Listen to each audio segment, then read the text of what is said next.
자, 오늘 월요일 날 아침입니다. 계속 무더운 날씨가 진행되고 있습니다. 또 하나님께서 여러분들에게 신선한 은혜를 날마다 부어주셔서 또 무더위 가운데서도 또 하나님의 은혜로 살아가는 귀한 하루 되시길 바랍니다. 자, 오늘 우리가 묵상할 말씀 사도행전 21장 27절에서 40절까지의 말씀입니다. 그 이래가 거의 참에 아시아로부터 온 유대인들이 성전에서 바울을 보고 모든 무리를 충동하여 그를 붙들고 외치되, 이스라엘 사람들아, 도우라! 이 사람은 각처에서 우리 백성과 율법과 이곳을 비방하여 모든 사람을 가르치는 그 자인데 또 헬라인을 데리고 성전에 들어가서 이 거룩한 곳을 더럽혔다. 이는 그들이 전에 에베소 사람 드로비모가 바울과 함께 시내에 있음을 보고 바울이 그를 성전에 데리고 들어간 줄로 생각함이로라. 온 성이 소동하여 백성이 달려와 모여 바울을 잡아 성전 밖으로 끌고 나가니 문들이 곧 닫히더라. 그들이 그를 죽이려 할 때에 온 예루살렘이 요란하다는 소문이 군대의 천부장에게 들리매 그가 급히 군인들과 백부장들을 거느리고 달려 내려가니 그들이 천부장과 군인들을 보고 바울 치기를 그치는지라. 이에 천부장이 가까이 가서 바울을 잡아 두 쇠사슬로 결박하라 명하고 그가 누구이며 그가 무슨 일을 하였느냐 물으니 무리 가운데서 어떤 이는 이런 말로 어떤 이는 저런 말로 소리치거늘 천부장이 소동으로 말미암아 진상을 알 수 없어 그를 영내로 데려가라 명하니라. 바울이 층대에 이를 때에 무리의 폭행으로 말미암아 군사들에게 들려가니 이는 백성의 무리가 그를 없이하고자 외치며 따라가미러라. 바울을 데리고 영내로 들어가려 할 그때에 바울이 천부장에게 이르되, 내가 당신에게 말할 수 있느냐? 내가 헬라 말을 아느냐? 그러면 내가 이전에 소요를 일으켜 자객 4,000명을 거느리고 광야로 가던 애굽인이 아니냐? 나는 유대인이다. 소비 아닌 길리기아 다소시의 시민이니 청컨대 백성에게 말하기를 허락하라. 천부장이 허락하거늘 바울이 층대 위에 서서 백성에게 손짓하여 매우 조용히 한 후에 히브리 말로 말하니라.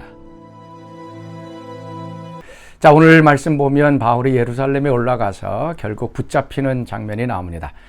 바울이 1차, 2차, 3차 이제 선교여행을 끝내고 이제 예루살렘으로 이제 올라가게 됩니다. 우리가 그 앞장에 보게 되면 가이사랴에 들렀을 때 이제 아가보라고 하는 선지자가 바울의 그 띠를 가지고 바울의 손발을 이제 묶습니다. 예루살렘 올라가면 이렇게 결박될 것이다 라고 얘기를 합니다. 그랬더니 주변에 있는 사람들이 예루살렘에 올라가지 말라라고 이제 만류하게 되었습니다. 그러나 바울은 또 그 말씀이 이제 하나님께서 주시는 확언의 말씀인 줄 알고 올라갔습니다. 결국 예루살렘에 올라왔을 때 바울은 자신의 동족이었던 이스라엘 사람들에게 이제 붙잡히게 되어집니다.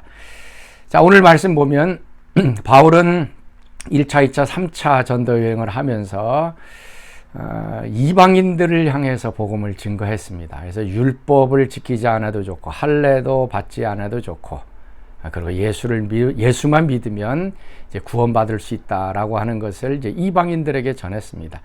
그러니까 이 전도 여행을 하면서 많은 사람들이 이 바울에 대해서도 이제 이야기를 들었을 것입니다. 각 성마다 이 바울이 복음을 증거할 때 이제 유대인들이 이제 돌을 들어 죽이려고 하기도 했고 여러 가지 위협들이 있었습니다. 예루살렘에 올라왔을 때도 동일한 이런 고난과 핍박이 있게 됩니다. 특별히 오늘 본문 말씀 보면은 그 유대인들이 사용한 두 가지 방법이 있습니다. 하나는 거짓이고 또 하나는 이제 선동입니다. 먼저 거짓입니다. 28절, 29절 말씀. 외치되 이스라엘 사람들아 들으라. 이 사람은 각처에서 우리 백성과 율법과 이곳을 비방하여 모든 사람을 가르치는 자인데 또 힐란을 데리고 성전에 들어가서 이 거룩한 것을 더럽혔다. 이제 이스라엘 백성들이 바울을 향하여 이제 대적한 것입니다. 자, 우리 백성이라라고 얘기합니다. 이스라엘 백성입니다. 그런데 바울은 이스라엘보다는 이제 이방 사람들을 더 관심을 갖고 복음을 증거했습니다. 그리고 율법, 율법 지키지 않아도 된다라고 하면서 이제 가르쳤고 또 이곳을 비방했다. 예루살렘 성전을 얘기하는 것입니다. 그러면서 더 분명한 것은 헬라인을 데리고 성전에 들어가서 이 거룩한 것을 더럽혔다라고 얘기합니다. 과연 이것이 사실인가라고 하는 얘기입니다. 29절 말씀 보니까 이는 그들이 전에 에베소 사람 드로비모가 바울과 함께 시내에 있음을 보고 바울이 그를 성전에 데리고 들어간 줄로 생각함이니라. 29절 말씀 보면 바울이 헬라인을 데리고 성전에 들어가지 않았습니다. 이방인들은 이제 이방인의 뜰에만 들어가게끔 되어 있습니다. 이게 성전에 들어가지 못합니다.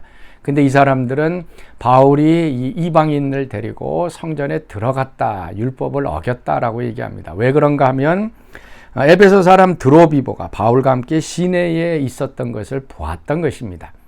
그 사람들이 본 것은 바울이 시내에서 이 에베소 사람, 이 사람과 함께 거니는 것을 보았던 겁니다. 근데 이 사람들은 거짓을 만들어냈습니다. 그래서 그 사람 이방인들과 함께 성전에 들어가서 성전을 더럽혔다라고 하는 얘기입니다.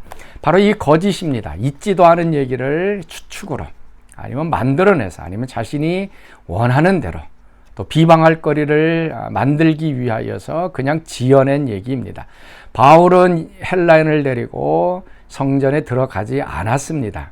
그냥 시내에서 그와 함께 걸어갔을 뿐이었습니다. 그런데 이스라엘 백성들 바울을 잡아 죽이기 위해서 결국 거짓을 만들어냈던 것입니다. 들어가지도 않은 성전 이염에도 불구하고 그렇게 거짓을 만들어내서 결국 바울을 고소합니다. 그리고 또 중요한 것은 선동입니다. 30절 말씀 온 성이 소동하여 백성이 달려와 모여 바울을 잡아 성 밖으로 끌어나가니 문들이 곧 닫히더라.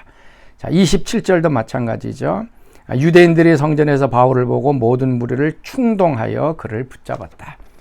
거짓말로 바울을 이제 프레임을 지었다라는 얘기죠. 있지도 않은 것을 거짓말로 만들어냈습니다. 그러고 나서 그것을 사람들에게 전달하면서 충동질 시킴으로 인해서 많은 사람들의 마음을 움직여서 결국 무리가 바울을 대적하게 만든 것이었습니다. 오늘 우리도 이 거짓과 이 선동, 이 두 가지 것들 때문에 많은 사람들이 넘어지기도 하고 시험 들기도 합니다. 마치 거짓과 선동으로 그 사람을 무너뜨리면 될 것이다라고 생각하지만 하나님은 그 모든 것을 합력하여 선을 이루십니다. 결국 이렇게 붙잡힌 바울 어떻게 됩니까? 백성들 앞에서 하나님의 복음을 증거하는 기회를 잡습니다. 그리고 결국 붙잡히게 되고 바울은 로마까지 가게 되는 하나님의 뜻을 이루는 바울이 기도했던 것을 이루어지는 역사가 이루어지게 되는 것입니다. 거짓과 선동이 이기는 것 같지만 결국 하나님의 뜻이 이루어진다는 것 오늘도 기억하면서 또 하나님의 성실하심 앞에 또 우리의 삶을 드리는 귀한 하루 되시길 바랍니다.